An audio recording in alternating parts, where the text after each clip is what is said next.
Hello viewers, আসসালামু আলাইকুম। আশা করি আপনারা সবাই ভালো আছেন। আজকে আমি চলে এসেছি ঢাকা জেলার আশুলিয়া থানার পল্লী বিদ্যুৎ থেকে নবীনগর আসার রাস্তার ভিডিও নিয়ে।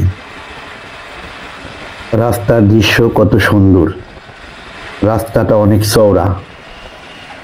হাতের ডান পাশে সাভার DOHS সাভার সেনানিবাস।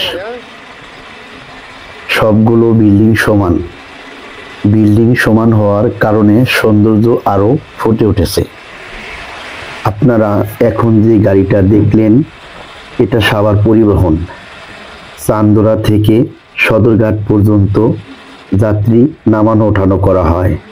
এর শেষ স্থানই হলো সদরঘাট, আর সদরঘাট হতে চান্দোরা।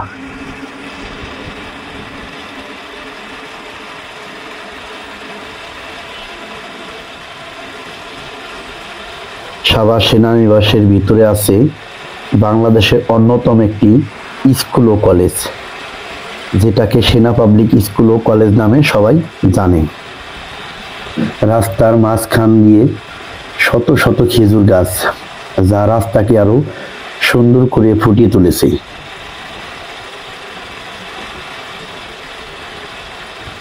এই নিয়ে আজকের মতো আমার এই ছোট্ট ব্লগটি শেষ করতে হচ্ছে। আমার এই ছোট্ট ব্লগটি আপনাদের যদি ভালো লেগে থাকে, তাহলে অবশ্যই আমাকে কমেন্ট করে জানাবেন, আর আমার এই ছোট্ট চ্যানেলটিকে সাবস্ক্রাইব করবেন।